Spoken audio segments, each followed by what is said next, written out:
اعوذ باللہ من الشیطان الرجیم بسم اللہ الرحمن الرحیم نحمدہ و نصلی علی رسولہ الکریم۔ ناظرین کرام، آپ نے دجال کی خفیہ فوج اور سازش کے 6 ایپیسوڈ دیکھیں۔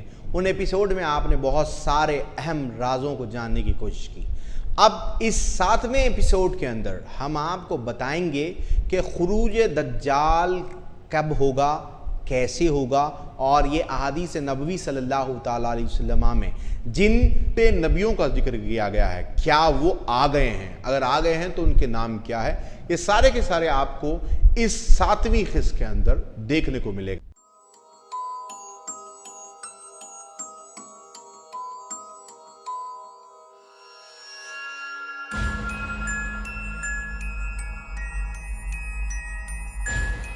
اب ہم آپ کے سامنے پیش کرتے ہیں صدی کا سب سے بڑا جھوٹ۔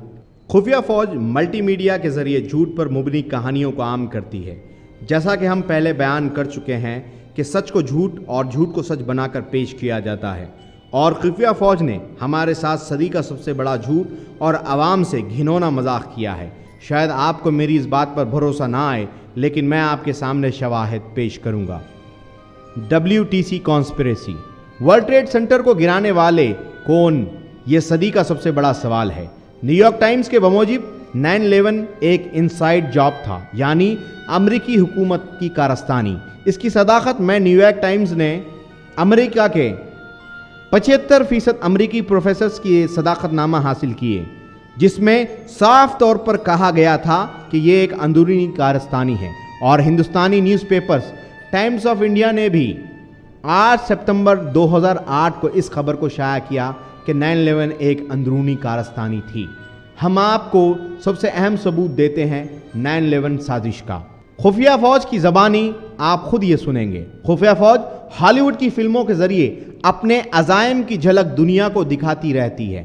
9/11 موضوع پر پوری کتاب مرتب کی جا سکتی ہے، تاہم میں چند اہم فلمیں 9/11 کے بارے میں بتائی جاتی ہے۔ یہ واقعہ رونما ہوا ہے، یہ ان فلموں میں بتایا گیا ہے، اور یہ اس کے کئی سال قبل ریلیز کی گئی فلمیں ہیں۔ 1988 میں ڈائی ہارڈ نامی فلم ریلیز ہوئی۔ اس فلم کے ایک منظر میں ٹائم بام پر 9/11 دکھایا گیا۔ 1991 میں پرابلم چائلڈ 2 ریلیز ہوئی۔ اس کے ایک منظر میں مکان نمبر 9/11 دکھایا گیا۔ 1993 میں سپر میریو برادرز ریلیز ہوئی۔ اس فلم کے ایک منظر میں نیو یارک کا ایک منظر دکھایا گیا، جس میں ورلڈ ٹریڈ سینٹر کے دونوں ٹاور کو آگ لگی ہوئی ہے۔ 1999 میں میٹرکس ریلیز ہوئی۔ اس فلم کے ایک منظر میں پولیس افسران ہیرو کا پاسپورٹ چیک کرتے ہیں۔ پاسپورٹ کی میعاد پوری ہونے کی تاریخ 9/11 لکھی ہوئی ہے۔ 2000 میں دی 6th ڈے ریلیز ہوئی۔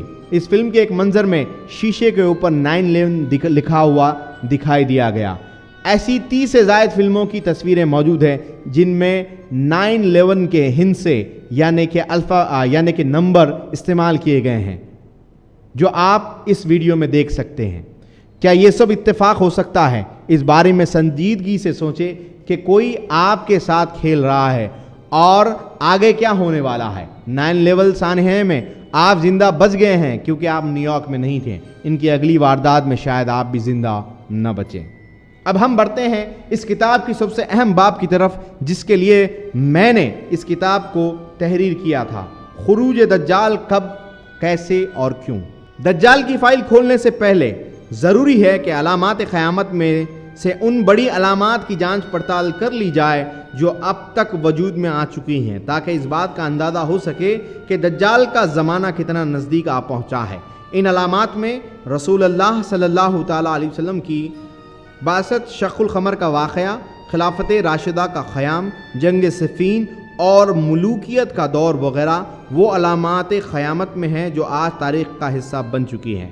ان کے علاوہ چند اہم واقعات ہیں جو ظہور میں آ چکے ہیں۔ فتنہ تاتار۔ حضرت ابو ہریرہ رضی اللہ تعالیٰ عنہ سے روایت ہے کہ رسول اللہ صلی اللہ تعالیٰ علیہ وسلم نے ارشاد فرمایا کہ قیامت اس وقت تک نہ آئے گی جب تک تم منگول سے جنگ نہ کر لو جن کی آنکھیں چھوٹی، چہرے سرخ اور ناکیں چھوٹی اور چپٹی ہوں گی۔ صحیح بخاری۔ یہ تاتاری تھے جو 655 ہجری میں ترکستان یعنی منگول سے قہر بن کر عالم اسلام پر ٹوٹ پڑے تھے۔ تاتاریوں کے ہاتھوں 56 ہجری میں سقوط بغداد کا حادثہ پیش آیا۔ حجاز میں ایک بہت بڑی آگ لگے گی۔ حضرت ابو ہریرہ رضی اللہ تعالیٰ عنہ سے روایت ہے کہ رسول اللہ صلی اللہ علیہ وسلم نے ارشاد فرمایا کہ قیامت اس وقت تک نہیں آئے گی کہ یہاں تک کہ سرزمین حجاز سے ایک آگ نکلے گی جو بصرہ میں اونٹوں کی گردنیں روشن کر دے گی۔ صحیح بخاری۔ بصرہ مدینہ اور دمشق کے درمیان کا مشہور شہر ہے جو دمشق سے 48 میل کے فاصلے پر ہے۔ یہ عظیم آگ کا فتنہ تاتار سے تقریباً 1 برس پہلے بھڑکی تھی۔ یہ آگ جمعہ جمادی الثانی 656 ہجری کو نکلی اور میلوں تک پھیل گئی، جہاں کئی پہاڑ اس کی زد میں آ گئے، ان کی راکھ کا ڈھیر بنا دیا گیا اور 54 دنوں بعد تک یہ آگ بھڑکتی رہی جو 3 ماہ میں ٹھنڈی ہوئی۔ حدیث کی پیشن گوئی کے مطابق آگ بصرہ جیسے دور دراز مقام پر بھی دیکھی گئی۔ اس آگ کی خبر سارے عالم اسلام میں پھیل گئی تھی۔ تحقیقات کے بعد معلوم ہوا ہے کہ مدینہ منورہ کے نواحی پہاڑوں میں زلزلے کے ساتھ کوئی آتش فشاں پہاڑ پھوٹ گیا تھا جس کی آگ سینکڑوں میل دور سے نظر آتی تھی۔ تشریح علامہ نووی۔ 6 بڑی علامات قیامت کی پیشن گوئی۔ حضرت عوف بن مالک رضی اللہ تعالیٰ عنہ سے روایت ہے کہ جنگ تبوک میں رسول اللہ صلی اللہ تعالیٰ علیہ وسلم کی خدمت میں حاضر ہوا۔ آپ صلی اللہ علیہ وسلم چمڑے کے خیمے میں تشریف فرما تھے۔ آپ صلی اللہ علیہ وسلم نے فرمایا، قیامت سے پہلے 6 چیزوں کو گن لیں: میرا اس دنیا سے پردہ کرنا، بیت المقدس کا فتح ہونا، پھر تم میں ایک وبا پھیلے گی جیسے بکریوں کی بیماری ہوتی ہے، پھر مال زیادہ ہوگا، پھر ایک فتنہ ظاہر ہوگا جو عرب کے ہر گھر میں داخل ہوگا، پھر تمہارے اور رومیوں کے درمیان صلح ہوگی اور وہ عہد شکنی کریں گے اور 80 جھنڈوں یعنی 80 ملکوں کا لشکر لے کر تم پر چڑھائی کریں گے، ہر جھنڈے کے نیچے 12,000 آدمی ہوں گے۔ روایت کیا ہے بخاری نے، باب کتاب الفتن، جنگوں کا بیان، مشکات شریف۔ ان احادیث کی روشنی میں رسول اللہ صلی اللہ تعالی وسلم رحلت فرما چکے ہیں۔ حضرت عمر کے دور میں بیت المقدس فتح ہو چکا ہے۔ عام بیماری ہو سکتا ہے، ایڈز ہو یا کوئی بھی عالمی وبا ہو۔ عرب خلیجی ممالک میں تیل کی وجہ سے بہت زیادہ دولت آ گئی ہے۔ سب سے بڑی بات، امریکہ نے سعودی عربیہ کے اوپر ایک خصوصی سیٹلائٹ چھوڑ دیا ہے جس پر جنسی بے راہ روی اور اخلاقیات سے گری فلمیں دکھائی جاتی ہے۔ یہ وہ فتنہ ہے جو عرب کے ہر گھر میں داخل ہو گیا ہے۔ کچھ محققین یہ کہتے ہیں کہ یہ فتنہ چکن کی صورت میں، برائلر چکن کی صورت میں عربیوں کے گھر میں داخل ہو چکا ہے۔ مسلمانوں اور رومیوں کے درمیان صلح افغان سوویت جنگ پر ہوئی تھی اور عہد شکنی مجاہدین کے خلاف جنگ پر ہوئی تھی۔ اس حدیث کے اختتام پر جس جنگ کا ذکر کیا گیا ہے، اب دنیا میں قیامت آنے سے قبل اس جنگ کا ہونا باقی رہ گیا ہے۔ یہ ایک بڑی جنگ ہوگی جو تیسری جنگ عظیم کہلائے گی، جس سے جنگ ہرمجدون یا آرمیگڈون کہتے ہیں، جس میں 80 ممالک کی فوجیں یکجا ہو کر مسلمانوں پر ٹوٹ پڑیں گی۔ اس جنگ کا ذکر یہودی اور عیسائی دونوں الہامی مذاہب میں آرمیگڈون کے نام سے کیا جا چکا ہے، جو کہ ان کی نظروں میں ایک مقدس جنگ ہوگی، جبکہ احادیث کی روشنی میں یہ مسلمانوں کے لیے مقدس جنگ ہوگی۔ اس جنگ کے اختتام پر دجال نامی ایک ظالم حاکم منظر عام پر آئے گا۔ چونکہ مسلمان اس جنگ کو سیدنا امام مہدی علیہ السلام کی مدد سے جیت جائیں گے، اس لیے وہ بہت غصے میں ہوگا، تبھی اس دجال کا خروج ہوگا اور حضرت سیدنا عیسیٰ علیہ السلام تشریف لائیں گے۔ مغرب کی آندھی۔ حضرت عبداللہ بن سلام نے رسول اللہ صلی اللہ تعالی وسلم سے پوچھا کہ قیامت کی پہلی نشانی کون سی ہوگی؟ تو آپ صلی اللہ تعالی وسلم نے ارشاد فرمایا، قیامت کی گھڑی کی پہلی نشانی ایک ایسی آگ ہوگی جو لوگوں کو ہانک کر مشرق سے مغرب کی جانب لے جائے گی۔ یہ حدیث صحیح بخاری کی ہے۔ مندرجہ بالا احادیث میں آگ سے مراد روپے پیسے کی لالچ، ہوس اور اندھی تقلید ہو سکتی ہے جو لوگوں کو مشرق سے گھسیٹ کر مغربی ممالک کی طرف لے جا رہی ہے۔ آج ہر شخص کی چاہت ہے کہ وہ کسی طرح امریکہ اور یورپی ممالک میں چلا جائے یا ان کے نظریات کا افکار اپنا لے، جیسے کہ ویلنٹائن وغیرہ۔ گانا بجانا۔ حضرت عبداللہ بن مسعود رضی اللہ تعالیٰ عنہ سے مروی ہے کہ رسول اللہ صلی اللہ تعالیٰ علیہ وآلہ وسلم نے ارشاد فرمایا، اس امت میں 4 بڑے فتنے ہوں گے اور ان میں آخری فتنہ گانا بجانا ہوگا۔ یہ حدیث سنن ابو داؤد کی ہے۔ مکہ مکرمہ میں بلند و بالا عمارتوں کی تعمیر۔ حضرت عمر بن خطاب رضی اللہ تعالیٰ عنہ سے روایت ہے کہ رسول اللہ صلی اللہ علیہ وسلم نے فرمایا، اہل مکہ مکہ سے نکل جائیں گے، پھر کچھ عرصے بعد مکہ پھر آباد ہو جائے گا اور اس میں بڑی بڑی عمارتیں بنائی جائے گی، پھر کچھ دنوں کے بعد لوگ مکہ سے نکل جائیں گے، یہاں تک کہ پھر کبھی نہیں لوٹیں گے۔ مسند احمد۔ مکہ مکرمہ میں پہاڑوں کے نیچے سرنگوں میں جو جال بچھایا گیا ہے، اسے دیکھ کر اور مکے میں بلند ترین عمارات کی تعمیر سے حقیقتاً واضح ہو جانا چاہیے۔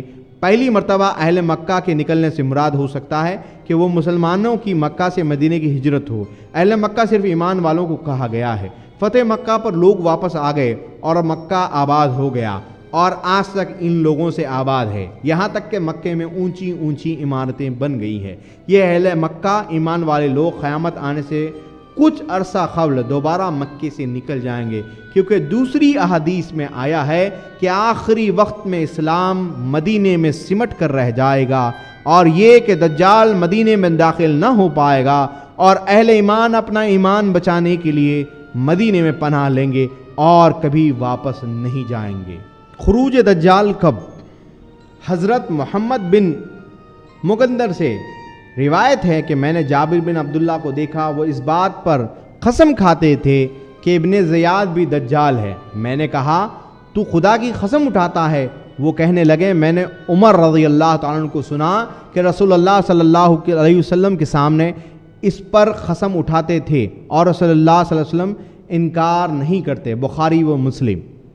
اس حدیث کا پس منظر کچھ یوں ہے کہ مدنی دور میں ایک مرتبہ رسول اللہ صلی اللہ علیہ وسلم کو اطلاع پہنچی کہ مدینے کے ایک یہودی عورت کے ہاں ایک آنکھ والا بچہ پیدا ہوا ہے اور اس کی دوسری آنکھ مٹی ہوئی ہے۔ یہ خبر سن کر رسول اللہ صلی اللہ علیہ وسلم واقعے کی تحقیق کے لیے حضرت عمر کے ہمراہ نکلے اور وہاں پہنچ کر دور سے بچے کا مشاہدہ کرنے لگے، جو جھولے میں لیٹا عجیب و غریب زبان بول رہا تھا۔ حضرت عمر رضی اللہ تعالیٰ عنہ نے رسول اللہ صلی اللہ علیہ وسلم سے اجازت مانگی کہ اسے ختم کر دیا جائے، مگر رسول اللہ صلی اللہ علیہ وسلم نے یہ کہہ کر روک دیا، اگر یہ دجال نہیں ہے تو بلا وجہ کسی کی جان نہیں لینا چاہیے، اور اگر یہ دجال ہے تو نہیں مرے گا۔ بعد میں واپسی پر حضرت عمر رضی اللہ تعالیٰ عنہ بار بار قسم کھاتے تھے کہ باخدا یہی دجال ہے، اور اس پر رسول اللہ صلی اللہ علیہ وسلم نے خاموشی اختیار کی اور حضرت عمر کی بات پر انکار نہ کیا۔ جب ہم اسلامی تعلیمات کو سامنے رکھ کر دجال کا تجزیہ کریں تو بالکل واضح ہو جاتی ہے کہ دجال کون ہے۔ حضرت عبادہ بن صامت رضی اللہ تعالیٰ عنہ سے روایت ہے کہ رسول اللہ صلی اللہ تعالی وسلم نے فرمایا کہ میں نے تمہیں دجال سے متعلق خبر دی ہے۔ دجال ٹھگنے خط کا، مڑے ہوئے بال اور کانا ہوگا، اس کی ایک آنکھ مٹی ہوئی ہے، نہ ابری ہے نہ ہی اندر کو دھسی ہوئی ہے۔ اگر پھر بھی تم کو شک پڑ جائے تو یہ یاد رکھو کہ تمہارا رب کانا نہیں ہے۔ سنن ابو داؤد۔ احادیث کی مختلف کتابوں میں دجال کی جو حالات بیان کیے گئے ہیں، ان سے یہ بات کا اندازہ ہوتا ہے کہ شاید دجالی دور شروع ہو چکا ہے۔ وہ انتہائی ظالم اور بدکار حکمراں ہوگا، ہر جگہ حق اور سچ کی مخالفت کرے گا، اس کے پاس معجزانہ طاقتیں ہوں گی اور اپنے اقتدار کا بدترین استعمال کرے گا۔ اس کے پاس مشرق سے مغرب تک سفر کرنے ایسی سواری ہوگی کہ وہ چند گھنٹوں میں سفر طے کر لے گا۔ جو لوگ اس کی فرما برداری کریں گے، ان کی زندگی ان کے لیے جنت کر دے گا، اور جو اس کی نافرمانی کریں گے، اس کی زندگی جہنم کر دے گا۔ اسلام کا سب سے بڑا دشمن ہوگا، ہر جگہ سچے مومنوں کا قتل کرے گا اور اپنے خدا ہونے کے ثبوت میں مردوں کو زندہ کرے گا۔ اس کے سر کے بال گھنگرالے ہوں گے اور اس کی سواری ایک گدھا ہوگا جس کے کانوں کے درمیان کا فاصلہ 60 فٹ ہوگا۔ حضرت ابو ہریرہ رضی اللہ تعالیٰ عنہ سے روایت ہے کہ رسول اللہ صلی اللہ علیہ وسلم نے ارشاد فرمایا، دجال ایک سفید رنگ کے گدھے پر نکلے گا، اس کے دونوں کانوں کے درمیان فاصلہ 70 کلاوے کا ہوگا۔ بہقی نے اس کو روایت کیا ہے۔ ایک اور حدیث میں اللہ کے نبی کریم صلی اللہ علیہ وسلم ارشاد فرماتے ہیں، حضرت ابو ہریرہ رضی اللہ تعالیٰ عنہ سے اس کو روایت کرتے ہیں کہ اصفہان کے 70,000 یہودی دجال کی پیروی کریں گے، ان کے سروں پر سیاہ چادریں ہوں گی۔ ان سب احادیث کے بعد ایک بہت اہم حدیث آپ کی خدمت میں عرض کر رہا ہوں، غور فرمانے کی ضرورت ہے۔ حضرت عمر بن حسیس رضی اللہ تعالیٰ عنہ سے روایت ہے کہ رسول اللہ صلی اللہ علیہ وسلم نے ارشاد فرمایا کہ دجال کے متعلق جو شخص سنے اس سے دور بھاگے، یہاں تک کہ ایک آدمی اس کے پاس آئے گا اور وہ خود کو مومن سمجھتا ہوگا، لیکن شہادت دیکھ کر وہ اس کی پیروی اختیار کرے گا۔ اس حدیث مبارکہ سے ایک بات واضح ہو جاتی ہے، دجال شروع میں ایک نیک آدمی کا لبادہ اوڑھے ہوگا۔ ایمان والے جب اسے دیکھیں گے تو وہ ایک نیک آدمی لگے گا اور لوگ اس کی پیروی کریں گے اور یہ سمجھیں گے کہ وہ ایمان پر ہے، لیکن ان کا ایمان سلب کر دیا جائے گا۔ امریکہ کا نیو ورلڈ آرڈر۔ امریکہ کا نیو ورلڈ آرڈر کے بارے میں بغیر کسی شک کے میں اور میری تحقیق یہی کہتی ہے کہ یہ صرف اور صرف دجال کا ہی نظام ہے، جو دجال کے آنے سے پہلے دنیا پر مسلط کرنے کی پوری تیاری کی جا رہی ہے۔ احادیث سے آپ کو سمجھائیں گے کہ یہ نام دجال کا یہ نظام کیوں ہے۔ حضرت عمرو بن حدیث رضی اللہ تعالیٰ عنہ سے روایت ہے کہ رسول اللہ صلی اللہ علیہ وسلم نے فرمایا، دجال مشرق سے نکلے گا جس کا نام خراسان ہے، بہت سی قومیں اس کی پیروی اختیار کریں گی، ان کے چہرے تابتا ڈھال کی طرح ہوں گے۔ ترمذی شریف۔